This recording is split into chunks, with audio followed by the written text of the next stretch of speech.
Hello friends, welcome back to our channel. तो आज के वीडियो में हम समझेंगे कि लिक्विडिटी कॉन्सेप्ट होता क्या है, ठीक है, और ये चार्ट पे किस तरह से काम करता है। ये इस वीडियो में आज हम कवर करेंगे। तो मैं कोशिश करूंगा कि आपको एकदम सिंपली भाषा में समझा सकूं, जिससे आपका ये जो लिक्विडिटी वर्ड है वो कॉन्सेप्ट एकदम क्लियर हो सके। तो चलिए बिना किसी टाइम वेस्ट के हम स्टार्ट करते हैं वीडियो को। तो देखिए फ्रेंड्स, हमारे चार्ट पे कौन होते हैं, ठीक है। हमारे मार्केट में दो लोग होते हैं, ठीक है। दो लोग कौन होते हैं? सबसे पहला होता है हमारा बायर होता है, एंड दूसरा हमारा होता है सेलर, ठीक है। अगर बायर खरीदना चाहता है तो सेलर उसको सेल करेगा, एंड अगर सेलर बेचना चाहता है तो बायर उसको बाय करेगा, ठीक है। यही दो लोग होते हैं हमारे मार्केट में, जिनकी वजह से मार्केट मूव होता है। लेकिन कभी अगर ऐसा हो सकता है मार्केट में कि मार्केट में सिर्फ बायर ही बायर है, ठीक है, सिर्फ प्राइस ऊपर जा रहा है और सेलर है ही नहीं, तो ऐसे तो कोई कोई लॉस करेगा ही नहीं, तो प्रॉफिट कोई कैसे करेगा, ठीक है। तो इसीलिए मार्केट में क्या होता है कि हमारे दोनों लोग अवेलेबल होते हैं। जब दोनों लोग अवेलेबल होंगे तभी तो एक ट्रांजेक्शन कंप्लीट होगा, ठीक है, एक लेन देन कंप्लीट होगा, और जिससे कोई लॉस करेगा तो कोई प्रॉफिट करेगा, ठीक है। क्योंकि मार्केट में क्या है, जीरो सम गेम चलता है, कोई लॉस करता है तो कोई प्रॉफिट करता है। लेकिन अगर जब सब प्रॉफिट करेंगे तो लॉस कौन करेगा, ठीक है। तो वहाँ पे हमारा एंट्री होता है ऑपरेटर्स का, जब सेलर नहीं होते। तो ऑपरेटर्स कौन होते हैं? ऑपरेटर्स हमारी बिग कंपनियां, बड़े फंड्स मैनेजर, फंड मैनेज करने वाली कंपनियां होती हैं, ठीक है। तो वो मार्केट हमारी एंटर करती है। अब उनके एंटर करने के बाद क्या होता है, हमारा प्राइस में क्या होता है, ट्रैप क्रिएट होता है, ठीक है। प्राइस में ट्रैप क्रिएट होता है, जिसकी वजह से हमारा क्या आता है मार्केट में, लिक्विडिटी। लिक्विडिटी आने की वजह से क्या होता है कि एक बराबर ट्रांजेक्शन हो जाता है, कि बायर भी मौजूद हो जाते हैं और सेलर भी मौजूद हो जाते हैं। तो देखिए, अब हम यहाँ पे क्या करते हैं, एक लिक्विडिटी या सपोर्ट जोन ड्रॉ करते हैं, ठीक है। सपोर्ट जोन मैंने क्यों ड्रॉ किया? क्योंकि यहाँ पे एक वैलिड सपोर्ट बन रहा था, ठीक है। अब वैलिड सपोर्ट बना तो उसके पीछे की साइकोलॉजी क्या है यहाँ पे। प्राइस देखिए क्या कर रहा है, प्राइस ऊपर से अच्छा फॉल करता हुआ आया, ठीक है। अब यहाँ पे क्या कर रहा है, प्राइस सपोर्ट पे बायर्स आ रहे हैं, ठीक है। अब इन बायर्स के स्टॉप लॉसेस कहाँ पे होंगे, ठीक है। मेजरली स्टॉप लॉसेस यहाँ नीचे लगते हैं, ठीक है। तो अब यहाँ पे जो बायर्स हुए हैं उनके स्टॉप लॉसेस कहाँ है, नीचे। तो वो नीचे हैं, तो वो क्या है, वो लिक्विडिटी है, ठीक है। अब जब यहाँ पे ये लोग बाय कर रहे हैं तो यहाँ पे सेल करने वाले भी तो होने चाहिए।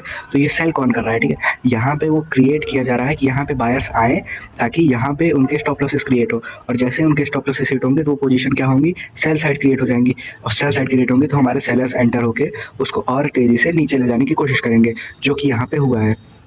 इस तरह के एग्जांपल्स मैं और आपको दिखाता हूँ ताकि आपको और क्लैरिटी मिल सके। अब देखिए, अब यहाँ पे क्या हुआ है, यहाँ पे हमारा क्या दिख रहा है, प्राइस एक ट्रेंड लाइन पे रेजिस्टेंस फेस कर रहा है, ठीक है। अब रेजिस्टेंस फेस कर रहा है तो यहाँ पे कौन आ रहा है, यहाँ पे आ रहे हैं हमारे सेलर्स। जितनी बार भी रेजिस्टेंस से रिजेक्ट हो रहा है, यहाँ पे हमारे सेलर्स आ रहे हैं, ठीक है। अब सेलर्स आ रहे हैं तो उनके स्टॉप लॉसेस कहाँ लगे होंगे, यहाँ पे। अब उनके क्या होगा, उनका जब स्टॉप लॉसेस होगा तो उनकी पोजीशन कट होकर क्या होगी, बाइंग में जाएगी। और जब ये यहाँ पे रेजिस्टेंस फेस करा था तो इसके ब्रेकआउट पे बैठ के कितने ही रिटेल ट्रेडर्स वेट कर रहे होंगे कि हम ब्रेकआउट पे ट्रेड लेंगे। और ब्रेकआउट पे ट्रेड लेने के साथ ही इन सेलर्स के स्टॉप लॉसेस हिट हुए, यहाँ पे जो बायर्स एंटर हुए उनके थ्रू और पावर मिला बायर्स को, जिसके साथ प्राइस हमें ऊपर जाते हुए मिला, जिस जो आप यहाँ पे देख सकते हैं चार्ट पे। अब देखिए यहाँ पे क्या हुआ है, यहाँ पे हमारा क्या था, यहाँ पे हमारा प्राइस ऊपर गया, ठीक है, बायर है। लेकिन ये ब्रेकआउट क्यों हुआ? अब यहाँ पे क्या देख रहे थे कि सेलर्स ये देख रहे थे कि ये जोन जब ब्रेकआउट होगा तो हम यहाँ पे सेल साइड की एंट्री लेंगे। तो जैसे ही यहाँ पे ब्रेकआउट हुआ, यहाँ पे सेलर सेंटर हुए, उनके स्टॉप लॉसेस कहाँ लगे, यहाँ पे। मार्केट देन करंट रिवर्स हुआ, एंड देन सारे सेलर्स के स्टॉप लॉसेस हिट किए, एंड यहाँ पे प्राइस हमें ऊपर जाते हुए दिखाया। देख सकते हैं प्राइस कितनी तेजी से ऊपर गया। तो ये एक लिक्विडिटी ग्रैब का मूव था, जो यहाँ पे बायर्स आए थे, ठीक है, उनको निकाल के यहाँ पे सेलर्स इनवाइट किया गया, सेलर्स आए, उनके थ्रू स्टॉप लॉसेस क्रिएट हुए, जिसकी वजह से प्राइस ऊपर गया। तो यही मैं बोल रहा था कि जहाँ पे ऑपरेटर्स एंटर करते हैं एक ट्रैप बनाने के लिए। अब देखिए, अब यहाँ पे प्राइस क्या करता है, यहाँ पे आप देख सकते हैं कि प्राइस ने सपोर्ट यहाँ पे बनाया, सपोर्ट दिया, लेकिन यहाँ पे ये ब्रेकआउट दिया, एंड यहाँ पे ये ब्रेकआउट दिया। ये क्यों हुआ ब्रेकआउट? ये इसलिए हुआ है क्योंकि देखिए यहाँ पे जब बायर्स आ गए थे, ठीक है, अब उनको निकालने के लिए क्या करना पड़ेगा, यहाँ ब्रेकआउट देंगे तो इनके स्टॉप लॉसेस हिट होंगे, ठीक है। स्टॉप लॉसेस हिट होने के साथ साथ यहाँ पे क्या हुआ है कि ब्रेकआउट पे जो ट्रेडर्स आते हैं कि ये सपोर्ट जोन ब्रेकआउट होगा तो हम ट्रेड लेंगे, उन्होंने एंटर लिया सेलर्स ने, ठीक है, वो रिटेल सेलर्स ने एंटर लिया, जिनका यहाँ पे स्टॉप लॉसेस लगा, ठीक। वो स्टॉप लॉसेस मार्केट ने हिट किया, एंड देन जो प्रीवियस और बायर बैठे थे यहाँ पे नीचे, उनको मार्केट ने ब्रेकआउट करके रिमूव किया, एंड देन वही सेम चीज़ रिपीट हुई कि यहाँ पे सेलर्स आए, उनके स्टॉप लॉसेस ऊपर लगे, जिसके बाद मार्केट हमें क्या देखने को मिला, मार्केट तेजी से हमें ऊपर जाते हुए देखने को मिला, क्योंकि यहाँ पे सेलर्स ने अपना स्टॉप लॉसेस क्रिएट करवाया। उसके बाद बायर्स को ट्रैप करते हुए यहाँ पे, सॉरी, सेलर्स को ट्रैप करते हुए यहाँ पे प्राइस ऊपर जाते हुए हमें देखने को मिला है, ठीक है। अब यहाँ पे आप एक परफेक्ट एग्जांपल देख सकते हैं। देखिए प्राइस क्या किया हमारा, ये सपोर्ट जोन पे बायर्स आए थे, ठीक है। अब इन बायर्स के स्टॉप लॉसेस कहाँ लगे थे, नीचे। तो नीचे लगने के बाद ये एक कैंडल ने जो विक दिया है, इनके थ्रू ये सारे बायर्स रिमूव हो चुके हैं, ठीक है। अब रिमूव हो गए।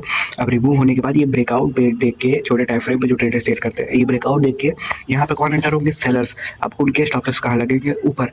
उसके बाद मार्केट कहाँ गया, जहाँ पे स्टॉप लॉसेस थे मार्केट वहीं गया। मतलब जहाँ पे लिक्विडिटी होगी मार्केट भी वहीं पे जाएगा हमारा। तो गाइस अब एक एग्जांपल और मैं आपको परफेक्ट दिखाता हूँ कि देखिए यहाँ पे भी सेम चीज़ हुआ है हमारा, कि हमारे यहाँ पे बायर्स आए। अब इन बायर्स के स्टॉप लॉसेस कहाँ पे लगे थे, यहाँ पे। अब जब सब यहाँ पे बाय कर रहे हैं तो कोई सेल करने वाला भी तो होना चाहिए, जिसके थ्रू मार्केट अपना ट्रेंड कंटिन्यू कर सके। तो यहाँ पे हमारे क्या किया, इस कैंडल ने हेल्प किया, यहाँ पे नीचे आई, इन बायर्स को स्टॉप लॉसेस हटाया, यहाँ पे रिमूव किया, एंड देन जो फ्रेश सेलर्स एंटर हुए ब्रेकआउट पे, उनके स्टॉप लॉसेस के थ्रू मार्केट हमें ऊपर जाते हुए देखने को मिला है यहाँ पे, जैसा कि आप देख सकते हैं। तो कंक्लूजन यही है कि हमारा बायर एंड सेलर हर जगह अवेलेबल होना चाहिए, जिसके थ्रू प्राइस मूव करता है। यही एक मार्केट की रियलिटी है गाइस। तो अगर कोई भी नहीं होगा तो हमारा ऑपरेटर एंटर करेगा और वो ट्रैप क्रिएट करेगा, ताकि मार्केट में एक लिक्विडिटी बनी रहे बायर्स एंड सेलर्स के बीच।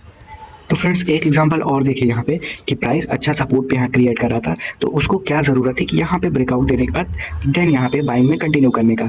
तो आपके साथ कई बार भी हुआ होगा कि जब आप एंटर करते हो तो स्टॉप लॉस हिट होने के बाद ही मार्केट आपके डायरेक्शन में जाता है। तो उसकी रियलिटी यही है कि यहाँ पे जो बायर्स एंटर हो रहे थे, ठीक है, ये बायर्स यहाँ पे जो एंटर हो रहे थे सपोर्ट देख के, उनके स्टॉप लॉस मार्केट ने पहले हटाया।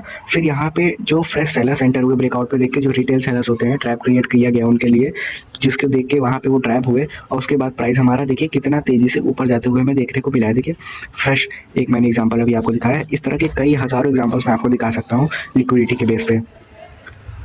तो गाइस अब एक सेलिंग साइड का एग्जांपल मैं आपको दिखाता हूँ। देखिए प्राइस ने क्या किया है, यहाँ पे सेलर्स आए, यहाँ पे देन दोबारा सेलर्स आए। अब इन सेलर्स के स्टॉप लॉसेस कहाँ लगे हैं, यहाँ पे, जिनको मार्केट ने ब्रेकआउट करके इनकी लिक्विडिटी लिया। एंड देन ये जो बहुत देर से बायर्स यहाँ पे रिटेल बायर्स वेट कर रहे थे कि इस डब्ल्यू पैटर्न का ब्रेकआउट हो तब हम ट्रेड लेंगे, इस रेजिस्टेंस जोन का ब्रेकआउट हो तब हम यहाँ पे एंटर करेंगे, उनको यहाँ पे ट्रैप किया, जिनके थ्रू स्टॉप लॉसेस मिले सेलर्स को, और उन्होंने फिर अपना ट्रेंड कंटिन्यू किया। उसके बाद देख सकते हैं आप मार्केट कितने अच्छी तरीके से यहाँ पे हमारा फॉल गया है। तो इस तरह से कुछ लिक्विडिटी काम करती है। मैं कुछ और आपको सेलर साइड के एग्जांपल दिखा देता हूँ। तो गाइज हमारे एक एग्जांपल और यहाँ पे देखिए, प्राइस क्या करता है, यहाँ प्राइस ऊपर जाने के बाद एक रेजिस्टेंस फेस करता है, ठीक है।